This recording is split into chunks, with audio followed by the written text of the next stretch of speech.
அனைவருக்கும் வணக்கம். 7ஆம் வகுப்பு புதிய சமச்சீர் புத்தகம் தமிழ் புத்தகம். அதில் இருக்கிற 3வது இயல் பகுதியிலிருந்து லைன் பை லைன் கொஷின் பார்க்க போகிறேங்க. பாட்டு, உரைநடை, இலக்கணம், மொழித்திறன் பயிற்சி எல்லாத்தையுமே லைன் பை லைனாக பார்க்க போகிறோம். ஒவ்வொன்றுக்கு பின்னாடி இருக்கிற புக் பேக் கொஷின் அதையும் நம்ம பார்க்க போகிறோம். மொத்தம் 100 கேள்வி இருக்குது. வீடியோ முழுமையாக பாருங்கள். இதே மாதிரி மற்ற இயலுக்கும் நம்ம வீடியோ போட்டிருக்கோம். அதுக்கான லிங்க் ஃபஸ்ட்டு கமெண்ட்டில் இருக்குது. சரி, ஓகே, நம்ம இன்றைய வீடியோக்குள்ளே போகலாம். ஃபஸ்ட்டு என்ன கொடுத்துருக்காங்கன்னா, புலி தங்கிய குகை அப்படிங்கிற பேரில் ஒரு பாட்டு கொடுத்துருக்காங்க. அதுலேருந்து கேள்விகளை பார்க்கலாம். ஃபஸ்ட்டு கேள்வி, சோழ மன்னன் போரவை கோப்பிரு நெருக்கிள்ளியின் செவிலித்தாயாக விளங்கியவர் யார்? சோழ மன்னன் போரவை கோப்பிரு நெருக்கிள்ளி இவங்களுடைய செவிலித்தாயாக இருந்தவங்க யாருன்னு கேட்டிருக்காங்க. இதற்கான பதில் காவர் பெண்டு. காவர் பெண்டு. இரண்டாவது கேள்வி, சரியான கூற்றை கண்டறிக. காவர் பெண்டு சங்ககால மக்களின் வீரத்தை கருப்பொருளாக கொண்டு பாடல் எழுதியுள்ளார்.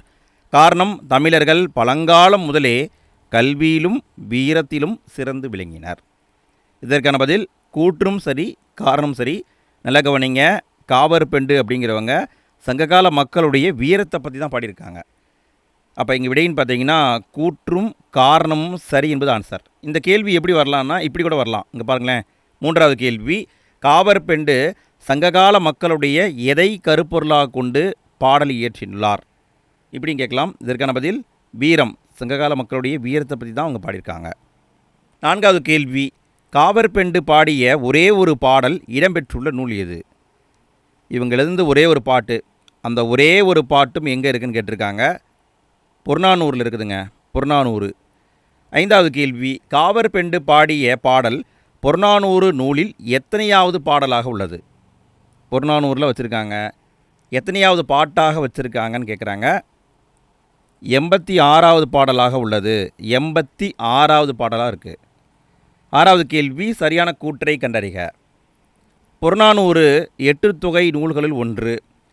பண்டைய கால தமிழ் மக்களின் வாழ்க்கை முறை, நாகரீகம், பண்பாடு, வீரம் ஆகியவற்றை வெளிப்படுத்துகிறது. இந்த நூலின் 86வது பாடலை காவர் பெண்டு எழுதியுள்ளார்.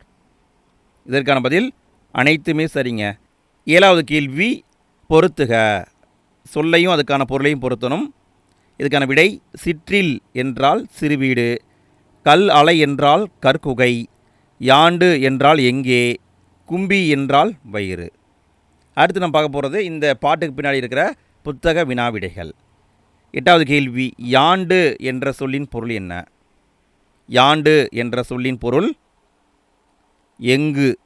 யாண்டு என்றால் எங்கு. 9வது கேள்வி, யாண்டுளனோ பிரித்து எழுதுக. யாண்டுளனோ இதை பிரித்து எழுதணும். இதுக்கான பதில் யாண்டு கூட்டல் உளனோ, யாண்டுளனோ. யாண்டு கூட்டல் உளனோ. 10வது கேள்வி, கல் கூட்டல் அலை சேர்த்து எழுதுக. கல் கூட்டல் அலை இதை சேர்த்து எழுதுனீங்கன்னா கல் அலைன்னு வரும், கல் அலை. அடுத்து 11வது கேள்வி, சிற்றில் சொல்லின் பொருள் என்ன?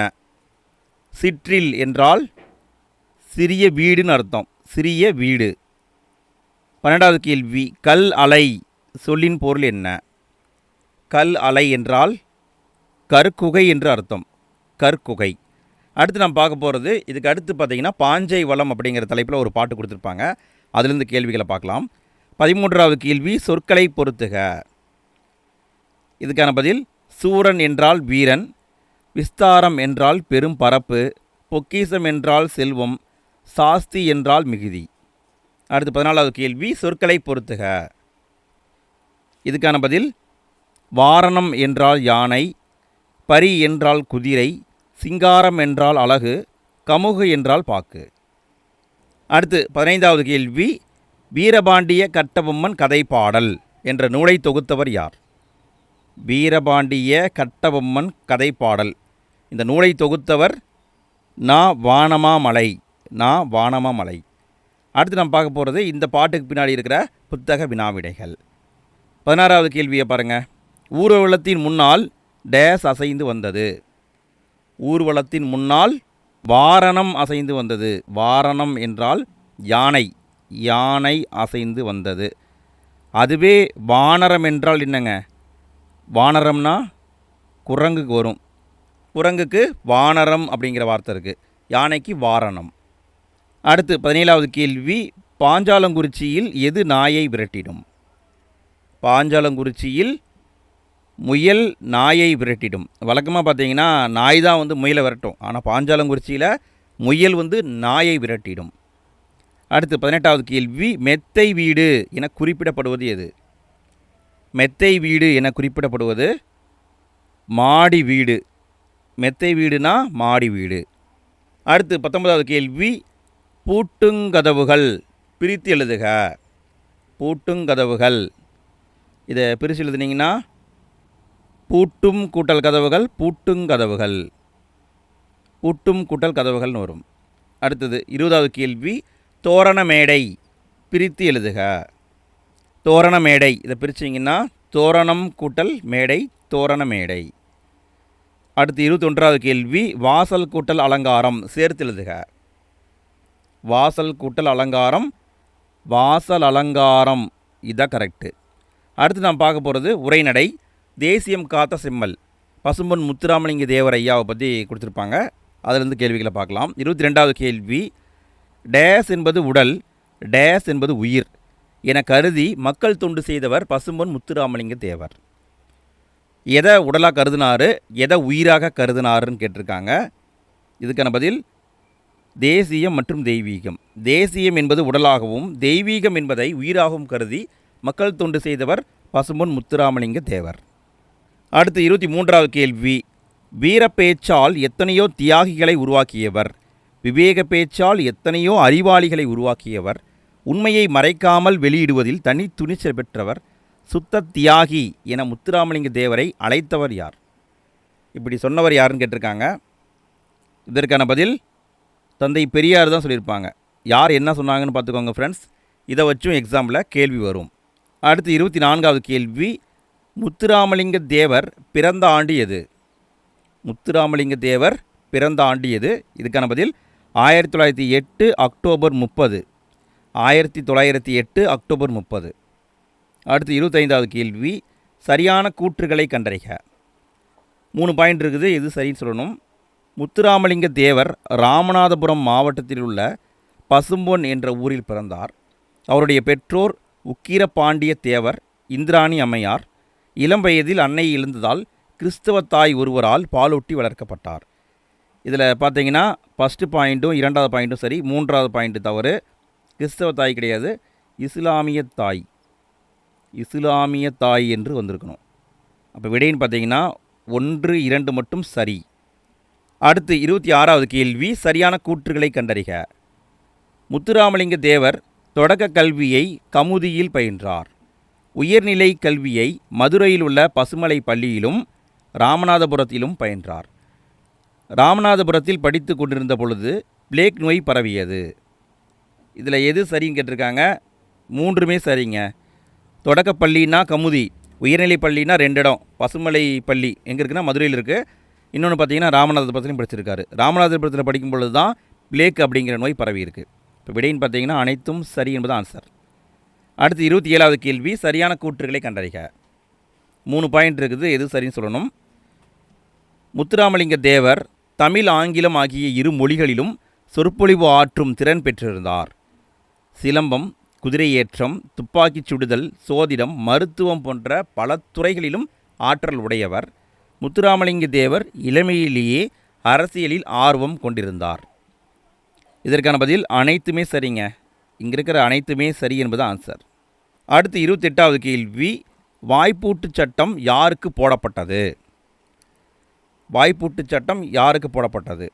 இதுக்கான பதில் திலகருக்கும் முத்துராமலிங்க தேவருக்கும் போட்டாங்க. வட இந்தியாவில் திலகர், தென்னிந்தியாவில் முத்துராமலிங்க தேவர். 29வது கேள்வி, முத்துராமலிங்க தேவரை தேசியம் காத்த செம்மல் என அழைத்தவர் யார்? முத்துராமலிங்க தேவரை தேசியம் காத்த செம்மல் என்று அழைத்தவர் யார்? இதற்கான பதில் திருவி கல்யாண சுந்தரனார், திருவிகா. 30வது கேள்வி, வங்கச்சிங்கம் என அழைக்கப்பட்டவர் யார்? வங்கச்சிங்கம் என அழைக்கப்பட்டவர் யார்? இதற்கான பதில் நேதாஜி சுபாஷ் சந்திர போஸ். வங்கச்சிங்கம் நேதாஜி சுபாஷ் சந்திர போஸ். அடுத்து 31வது கேள்வி, முத்துராமலிங்க தேவரின் அரசியல் குரு யார்? முத்துராமலிங்க தேவரின் அரசியல் குரு யார்? இதற்கான பதில் நேதாஜி சுபாஷ் சந்திர போஸ். நேதாஜி சுபாஷ் சந்திர போஸ். அடுத்து 32வது கேள்வி, சுபாஷ் சந்திர போஸ் மதுரைக்கு வந்த நாள். ரொம்ப ரொம்ப முக்கியமான தினங்க, கண்டிப்பாக கேட்க வாய்ப்பு இருக்குது. சுபாஷ் சந்திர போஸ் மதுரைக்கு வந்த நாள் என்றைக்கு? இதற்கான பதில் 1939 செப்டம்பர் 6 வந்திருப்பார். 1939 வருஷம் செப்டம்பர் மாதம் 6ஆம் தேதி. அடுத்து 33வது கேள்வி, முத்துராமலிங்க தேவர் நடத்திய இதழின் பெயர் என்ன? விடுதலைக்கு பின்னாடி ஒரு பத்திரிகை நடத்தியிருப்பார். அந்த இதழின் பெயர் நேதாஜி. நேதாஜி. 34வது கேள்வி, முத்துராமலிங்க தேவர் நடத்திய நேதாஜி என்பது எந்த வகையான இதழ்? முத்துராமலிங்க தேவர் நடத்திய நேதாஜி என்பது வார இதழ்ங்க. வாரம் வாரம் வரும் வார இதழ். அடுத்து 35வது கேள்வி, முத்துராமலிங்க தேவர் முதலில் உரை நிகழ்த்திய இடம் எது? முத்துராமலிங்க தேவர் முதலில் உரை நிகழ்த்திய இடம் சாயல்குடிங்க. சாயல்குடி. ஃப்ரெண்ட்ஸ், நான் ஒரு கேள்வியை கேட்குறேன், அதுக்கு பதில் நீங்கள் கமெண்ட்டில் பதிவு பண்ணுங்கள். இந்த சாயல்குடி என்பது எந்த மாவட்டத்தில் உள்ளது? அங்கே முத்துராமலிங்க தேவர் எவ்வளவு மணி நேரம் உரையாற்றினார்? இதை புக்கில் கொடுத்துருக்காங்க, நீங்கள் படிச்சிருப்பீங்க. கமெண்ட்டில் பதிவு பண்ணுங்கள். எத்தனை பேர் கரெக்டான ஆன்சர் போடுறீங்கன்னு பார்க்கலாம். அடுத்து 36வது கேள்வி, முத்துராமலிங்க தேவரின் பேச்சு சிங்கத்தின் முழக்கம் போன்று இருந்தது என்றவர் யார்? முத்துராமலிங்க தேவரின் பேச்சு சிங்கத்தின் முழக்கம் போன்று இருந்தது என்று சொன்னவர் அறிஞர் அண்ணா. அறிஞர் அண்ணா. அடுத்து 37வது கேள்வி, இது போன்ற ஒரு பேச்சை இதுவரை நான் கேட்டதில்லை. முத்துராமலிங்க தேவரின் வீரமிக்க பேச்சு விடுதலைப் போருக்கு மிகவும் உதவும் என்றவர் யார்? இப்படி சொன்னவர் யாருன்னா கர்ம வீரர் காமராசர் ஐயா சொல்லியிருப்பாங்க. அடுத்து 38வது கேள்வி, முத்துராமலிங்க தேவரின் பேச்சு உள்ளத்தில் இருந்து வருகிறது, உதடுகளில் இருந்து அல்ல. உண்மை எனப்பட்டதை மறைக்காமல் அப்படியே பேசிவிடுவது அவர் வழக்கம் என்று பாராட்டியவர் யார்? என்று பாராட்டியவர் யார்? மறைக்காமல் அப்படின்னு வந்திருக்கணும், உங்கள் டைப்பிங் மிஸ்டேக்கு. சரிங்களா?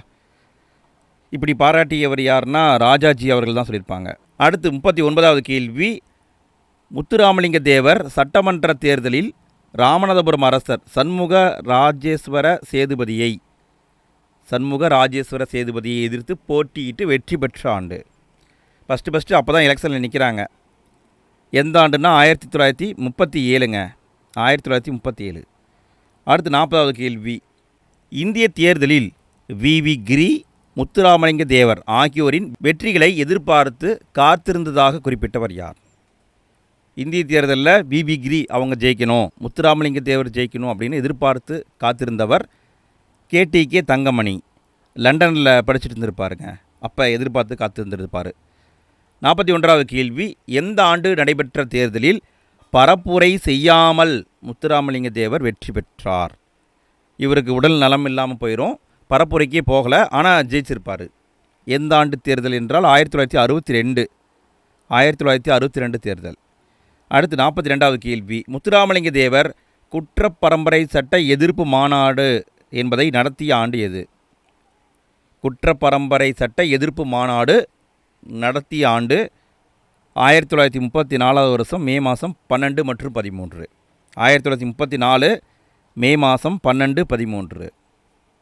அடுத்து 43வது கேள்வி, முத்துராமலிங்க தேவர் குற்றப்பரம்பரை சட்ட எதிர்ப்பு மாநாட்டை நடத்திய இடம் எது? இந்த மாநாட்டை நடத்தினார் இல்லைங்களா, 1934 நடத்தினார். எங்கே நடத்தினாருன்னு கேட்டிருக்காங்க. இதுக்கான பதில் கமுதியில் நடத்தியிருப்பார். கமுதி. அடுத்து 44வது கேள்வி, குற்றப்பரம்பரை சட்டம் நீக்கப்பட்ட ஆண்டு எது? குற்றப்பரம்பரை சட்டம் நீக்கப்பட்ட ஆண்டு 1948ங்க. 1948. 45வது கேள்வி, மதுரையில் ஆலய நுழைவு போராட்டம் யார் தலைமையில் நடைபெற்றது? இதுக்கான பதில் மதுரை வைத்தியநாத ஐயர். மதுரை வைத்தியநாத ஐயர். அடுத்து 46வது கேள்வி, மதுரையில் வைத்தியநாத ஐயர் தலைமையில் ஆலய நுழைவு போராட்டம் நடத்தப்பட்ட நாள். மதுரையில் வைத்தியநாத ஐயர் தலைமையில் ஆலய நுழைவு போராட்டம் நடத்தினாங்க. எப்போ நடத்தினாங்கன்னு கேட்டிருக்காங்க. 1939 ஜூலை 8ங்க. 1939 ஜூலை 8. அடுத்து 47வது கேள்வி, முத்துராமலிங்க தேவர் எத்தனை சிற்றூர்களில் இருந்த விளை நிலங்களை உழுபவருக்கு பங்கிட்டு கொடுத்தார்? முத்துராமலிங்க தேவர் எத்தனை சிற்றூர்களில் இருந்த விளை நிலங்களை உழுபவருக்கு பங்கிட்டு கொடுத்தார். இதுக்கான பதில் 31 சிற்றூருங்க, 31.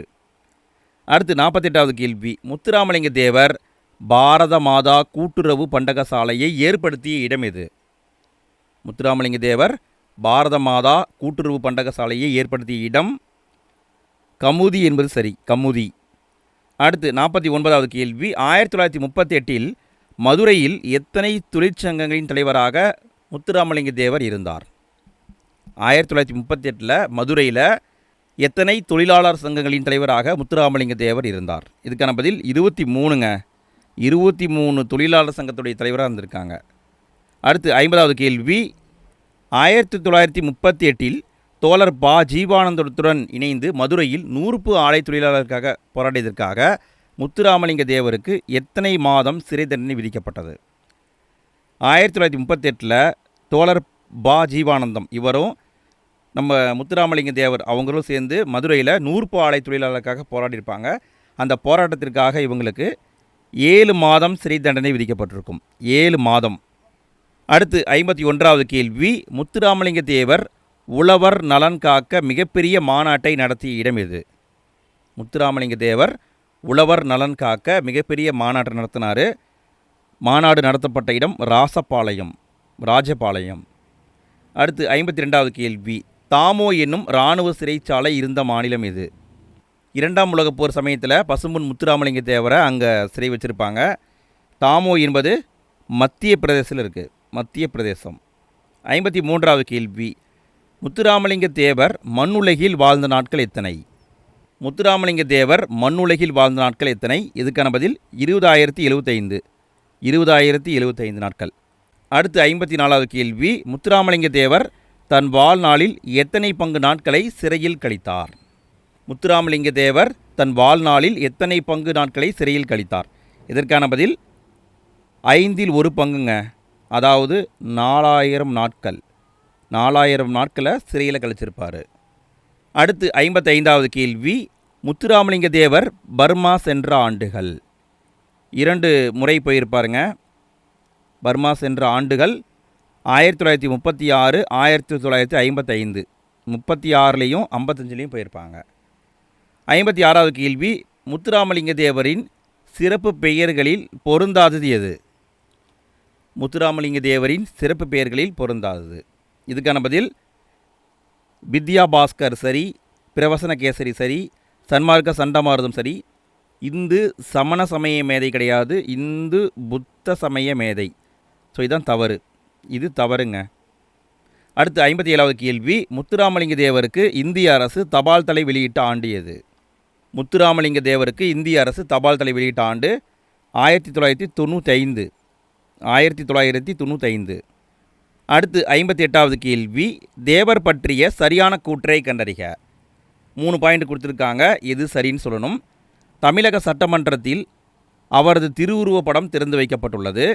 சென்னையில் அவர் சார்பாக சிலை அமைக்கப்பட்டுள்ளது.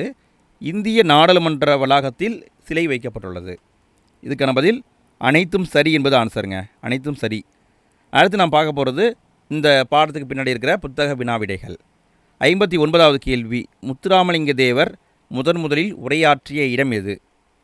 முத்துராமலிங்க தேவர் முதல்ல உரையாற்றிய இடம் சாயல்குடிங்க, சாயல்குடி. அடுத்து 60வது கேள்வி. முத்துராமலிங்க தேவர் நடத்திய இதழின் பெயர் என்ன?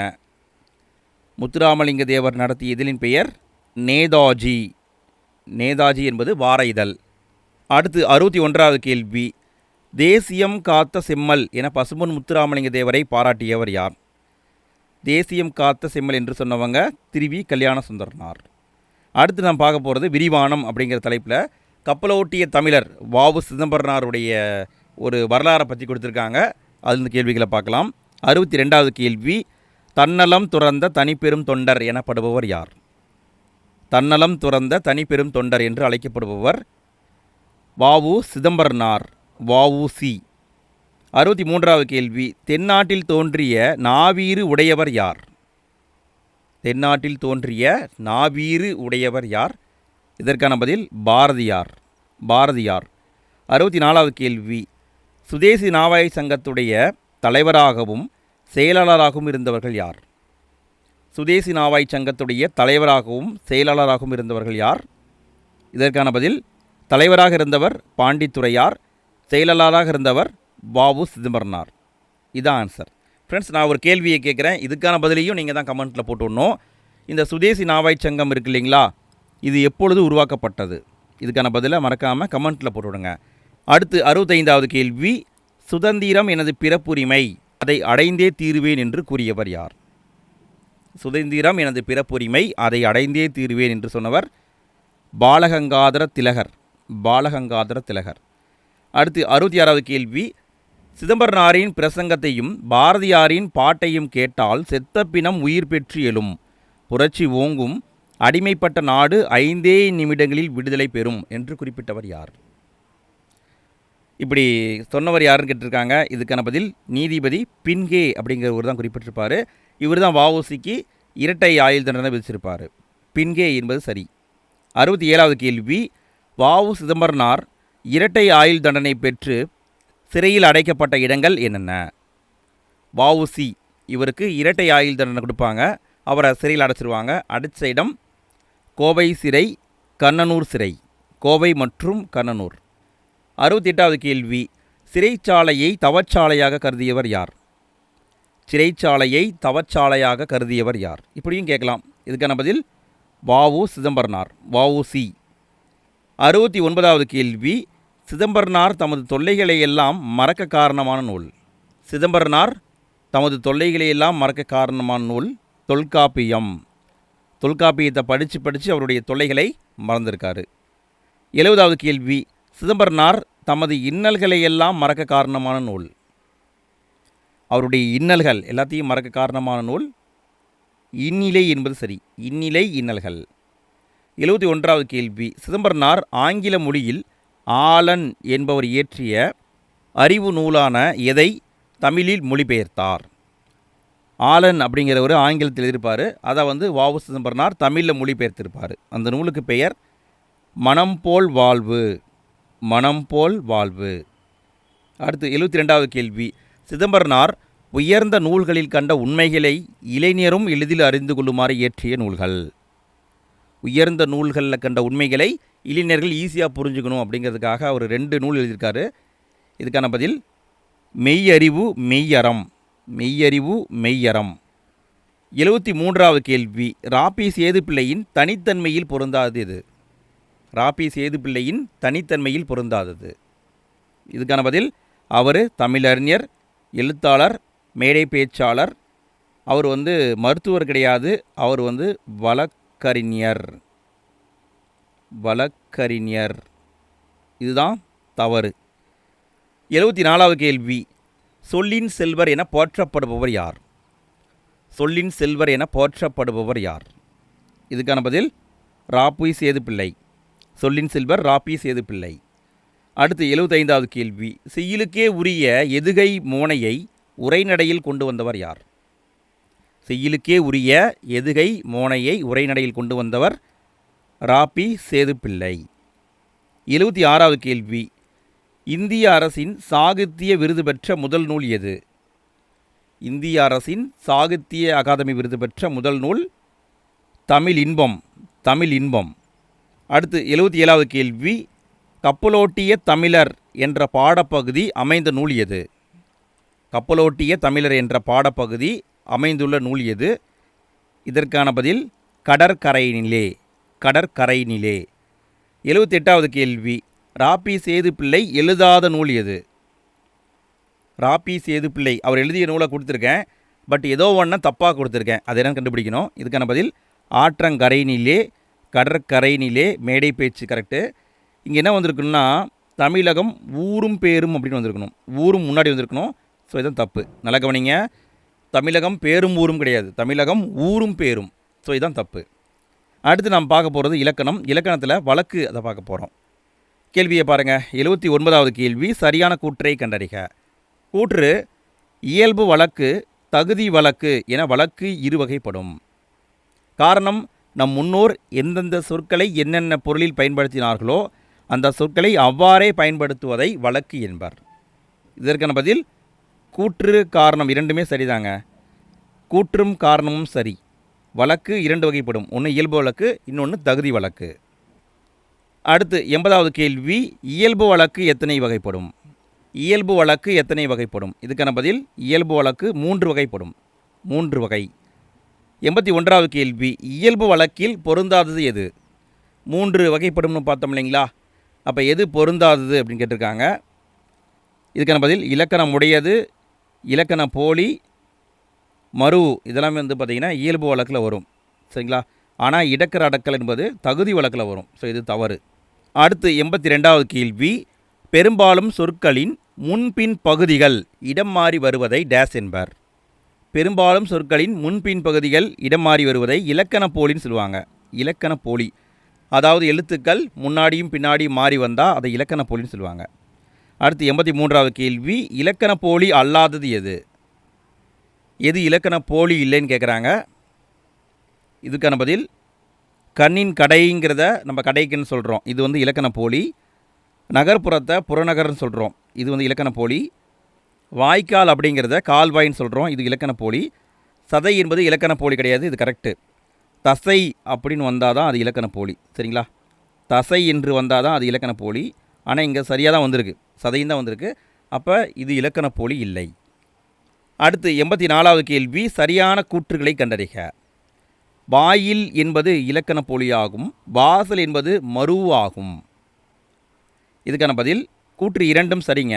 அதாவது இல்வாய், இல்லத்தின் முன்பகுதியை இல்வாயின்னு சொல்லுவாங்க. அதாவது இல்லம்னா வீடு, வீட்டுடைய முன்பகுதியை இல்வாயின்னு சொல்லுவாங்க. அதை நம்ம மாற்றி வாயில் அப்படின்னு சொல்கிறோம். இப்படி சொல்கிறத வந்து இலக்கண போலின்னு சொல்லுவாங்க. வாயில் அப்படிங்கிறத இப்போ வந்து வாசல் அப்படின்னு அழைக்க ஆரம்பிச்சிட்டோம். இது பார்த்திங்கன்னா மருவாகும். இப்போ விடைன்னு பார்த்திங்கன்னா கூற்று 2ம் சரி. அடுத்து 85வது கேள்வி, சரியான கூற்றுகளை கண்டறிக. கூற்று, இலக்கண போலியை முன்பின் தொக்கப்போலி என்னவும் குறிப்பிடுவர். இலக்கண போலியை முன்பின் தொக்கப்போலி என்றும் கூறுவர். காரணம், இலக்கண போலி என்பது பெரும்பாலும் சொற்களின் முன்பின் பகுதிகள் இடம் மாறி வருவதை குறிக்கும். இதற்கான பதில் கூற்றும் சரி, காரணம் சரிங்க. கூற்று காரணம் 2மே சரிதான். அடுத்து 86வது கேள்வி, சரியான கூற்றுகளை கண்டறிக. கூற்று, முன்றில், நுனிக்கிளை ஆகிய சொற்கள் இலக்கண போலியாகும். காரணம், இலக்கண முறைப்படி அமையாவிடினும் இலக்கணமுடையவை போலவே ஏற்றுக்கொள்ளப்படும் சொற்கள் இலக்கண போலி எனப்படும். இதற்கான பதில் கூற்றும் சரி, காரணம் சரி. கூற்று காரணம் 2மே சரிதாங்க. அடுத்து 87வது கேள்வி, இலக்கண நெறியிலிருந்து பிறழ்ந்து சிதைந்து வழங்கும் சொற்கள் டேஸ் எனப்படும். இலக்கண நெறியிலிருந்து பிறழ்ந்து சிதைந்து வழங்கும் சொற்கள் மருவுச் சொற்கள் எனப்படும். மருவுச் சொற்கள். அடுத்து 88வது கேள்வி, கும்பகோணம் என்பதன் மருவுச்சொல் அறிக. கும்பகோணம் என்பதன் மருவுச்சொல் குடந்தைங்க, குடந்தை. அடுத்து 89வது கேள்வி, மருவுச்சொல் அல்லாதது எது? எது மருவுச்சொல் இல்லைன்னு கேட்குறாங்க. என் தந்தை என்பதன் மருவு எந்தை, பொழுது என்பதன் மருவு போது, சோழ நாடு என்பதன் மருவு சோநாடு. தசை என்பது மருவு கிடையாது, இது வந்து இலக்கண போலி, தப்பு. அடுத்து 90வது கேள்வி, ஏதேனும் ஒரு காரணத்தால் பிறரிடம் சொல்ல தகுதியற்ற சொற்களை தகுதியான வேறு சொற்களால் குறிப்பிடுவது டேஸ் வழக்கு ஆகும். ஏதேனும் ஒரு காரணத்தால் சொல்ல முடியல, அப்போ அந்த தகுதியற்ற சொற்களை நீக்கிட்டு தகுதியான வேறு சொற்களால் குறிப்பிடுவதை தகுதி வழக்கு என்று சொல்வார்கள். தகுதி வழக்கு.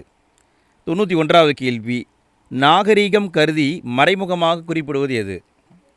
அதாவது சொல்லவே முடியாது, நம்ம சொல்கிறது நாகரிகம் இல்லை அப்படின்னு தெரிஞ்சுக்கிட்டு அதை நாகரிகமான வேறு வார்த்தையால் குறிப்பிடுறத இடக்கர அடக்கல்னு சொல்லுவாங்க. இடக்கர அடக்கல். 92வது கேள்வி, இடக்கர அடக்கல் பற்றிய கீழ்கண்டவற்றுள் தவறானது எது? இடக்கர அடக்கல் பற்றி கொடுத்துருக்காங்க, இது 4ல் ஏதோ ஒன்று தப்பாக இருக்குது, அது என்னன்னு கண்டுபிடிக்கணும். கால் கல்வி வந்தான் என்பது இடக்கர அடக்கல். குழந்தை வெளியே போய்விட்டது என்பது இடக்கர அடக்கல். ஒன்றுக்கு போய் வந்தேன், இது வந்து இடக்கர அடக்கல். ஆனால் விளக்கை குளிரவைன்னு கொடுத்துருக்காங்க இல்லையா, இது வந்து மங்களம், இடக்கர அடக்கல் கிடையாது. ஸோ இதுதான் தப்பு. அடுத்து 93வது கேள்வி, மங்களச் சொற்களில் சரியானவை எவை? அதாவது மங்களம் அப்படின்னா என்னென்னு உங்களுக்கு தெரியும்.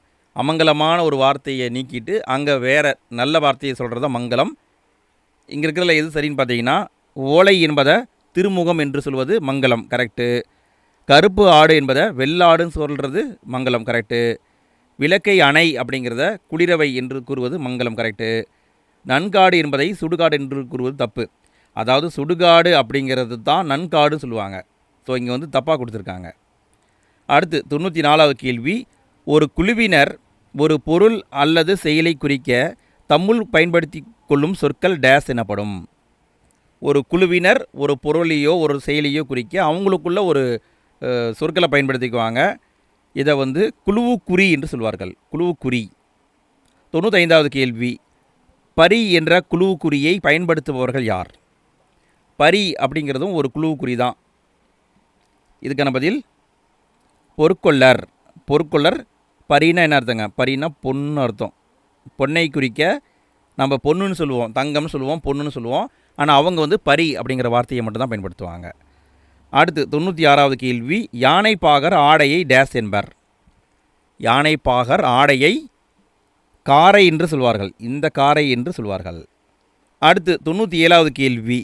ஓர் எழுத்துக்கு பதிலாக வேறு ஒரு எழுத்து இடம்பெற்று அதே பொருளை தருவது என்ன? ஒரு எழுத்துக்கு பதிலாக வேறு ஒரு எழுத்து வருது, ஆனால் பொருள்லாம் ஒன்று தான், பொருள் மாறாது. இப்படி வந்தால் அதை வந்து போலி என்று சொல்வார்கள். போலி. அடுத்து 98வது கேள்வி. முதற்போலி அல்லாதது எது? முதற்போலினா முதல் எழுத்து மாறி வந்திருக்கணுங்க. முதல் போலி அல்லாதது அமைச்சு என்பது சரி. அமைச்சு. இது வந்து பார்த்திங்கன்னா இங்கே வந்து மை வந்துருக்கணும். இது வந்து இடைப்போலிங்க. அடுத்து 99வது கேள்வி. இடைப்போலி அல்லாதது எது? எது இடைப்போலி இல்லைன்னு கேட்குறாங்க. இதுக்கான பதில் அகம் அப்படின்னு வரக்கூடாது. அகம் அப்படிங்கிறது சரியான வார்த்தை. அகன் என்று எழுதுனா அதுதான் போலி. இதில் வந்து அகன் என்பது கடைப்போலி. அடுத்து 100வது கேள்வி. கடைப்போலி அல்லாதது எதுங்க? கடைப்போலினா இறுதிப்போலி. இதுக்கான பதில் பந்தர், நிலன், சாம்பர். இதெல்லாமே கடைப்போலிகள். ஆனால் முகம் என்பது சரியான வார்த்தை. முகன் அப்படின்னு வந்திருந்தால் தான் அது கடைப்போலி. முகன் வரணும். அப்போ இதுதான் தப்பு. அடுத்து 101வது கேள்வி. அக்ரிணை பெயர்களின் இறுதியில் இருக்கும் மகர எழுத்திற்கு பதிலாக டேஸ்கரம் கடைப்போலியாக வரும். இது நல்லா பார்த்துக்கோங்க ஃப்ரெண்ட்ஸ், கண்டிப்பாக கேட்க வாய்ப்பு இருக்குதுங்க. அக்ரிணை பெயர்களில் இறுதியில் நிற்கிற மா என்ற எழுத்துக்கு பதிலாக டேஸ்கரம் கடைப்போலியாக வரும். இப்போ வந்து அகம் என்று பார்த்தோம் இல்லைங்களா? அப்போ என்னன்னு வருங்க? கடைப்போலினா அகன் என்று வரும். அப்போ என்ன எழுத்து வருங்க? இந்த நகரம் தான் வரும். புரியுதுங்களா? இந்த நா என்ற எழுத்து தான் வரும்.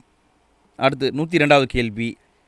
லகர எழுத்திற்கு பதிலாக டேஸ் கரம் கடைப்பொலியாக வரும். லகர எழுத்துக்கு பதிலாக டேஸ் கரம் கடைப்பொலியாக வரும். முன்னாடி என்ன பார்த்தோம்னா சாம்பல்னு பார்த்தோம். இதை எப்படி எழுதுனாங்க? இதை வந்து சாம்பர் என்று எழுதுனாங்க. அப்போ இந்த ரா என்பது தான் கடைப்பொலியாக வரும். அடுத்து நான் பார்க்க போகிறது புத்தக வினாவிடைகள். 103வது கேள்வி. பொறுத்துக. எந்த வகையான போலி என்று பொருத்தணும்? இதுக்கான பதில் பந்தல்னு வரணும். ஆனால் பந்தர்னு வந்திருக்கு. இது வந்து கடைப்போலி.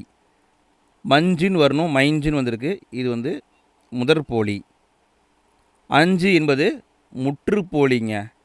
அரையர் என்பது இடைப்போலி. அடுத்து 104வது கேள்வி. வாழைப்பழம் மிகவும் நஞ்சு விட்டது. இதில் இடம்பெற்ற போலி என்னன்னு கேட்குறாங்க. வாழைப்பழம் மிகவும் நஞ்சு விட்டது. இதுக்கான பதில் இதில் வந்திருக்கிறது முற்றுப்போலி வந்திருக்குதுங்க. வாழைப்பழம் நைந்து விட்டது இப்படி தான் வந்திருக்கணும். ஆனால் எல்லா எழுத்துமே மாறி இருக்கு. எல்லா எழுத்தும் மாறினா அதுக்கு பேர் முற்றுப்போலி. அடுத்து 105வது கேள்வி. ஒரு தொடரில் யார், எது, எவை எனும் வினாக்களுக்கு விடையாக அமைவது என்ன? ஒரு தொடரில் யார், எது, எவை எனும் வினாக்களுக்கு விடையாக அமைவது எழுவாய்ங்க. எழுவாய். அடுத்து 106வது கேள்வி. கலைச்சொற்களை பொறுத்துக. ரொம்ப சிம்பிளாக தான் இருக்குது. பேலட்னா கதை பாடல், கவரேஜ் அப்படின்னா துணிவு, சாக்ரிஃபைஸ்னால் தியாகம், பொலிட்டிக்கல் ஜீனியஸ்னால் அரசியல் மேதை. அடுத்து 107வது கேள்வி கடைசி கேள்விங்க. ஃப்ரெண்ட்ஸ், வீடியோவுக்கு லைக் போடாத நண்பர்கள் லைக் போடுங்க. பிடிச்சிருந்தால் லைக் போடுங்க. வீடியோ பற்றிய ஃபீட்பேக்கை மறக்காமல் கமெண்ட்டில் பதிவு பண்ணுங்கள். இதே மாதிரி நம்ம வீடியோ போட்டிருக்கோம். ஆல்ரெடி 6ஆம் வகுப்புக்கும் போட்டிருக்கோம். முதல் 2 இயலுக்கும் வீடியோ போட்டிருக்கோம். அதுக்கான லிங்க் ஃபஸ்ட்டு கமெண்ட்டில் இருக்குது. தேவைப்படுறவங்க கிளிக் பண்ணி பாருங்கள். சரி, கடைசி கேள்வியை பாருங்கள். இலோகேஷன்னா பேச்சாற்றல், யூனிட்டினா ஒற்றுமை, ஸ்லோகன் என்றால் முழக்கம், ஈக்குவாலிட்டினா சமத்துவம். ஃப்ரெண்ட்ஸ், நம்ம இந்த வீடியோவில் மொத்தம் 107 கேள்வியை பார்த்துட்டோங்க. இந்த வீடியோ உங்களுக்கு பயனுள்ள வகையில் இருந்திருக்குன்னு நான் நம்புகிறேன். இந்த 107 கேள்வியில் உங்களுக்கு எத்தனை கேள்விக்கு ஆன்சர் தெரிஞ்சது, அந்த ஸ்கோரையும் மறக்காமல் கமெண்ட்டில் பதிவு பண்ணுங்கள். நம்ம சேனலை சப்ஸ்கிரைப் பண்ணி தினமும் ஃபாலோ பண்ணுங்கள். எண்டு ஸ்க்ரீனில் அடுத்த வீடியோக்கான லிங்க் கொடுத்துருக்கேன், மறக்காமல் அதை கிளிக் பண்ணி பாருங்கள். இன்றைய நாள் இனிய நாளாக அமைய வாழ்த்துக்கள். அனைவருக்கும் நன்றி.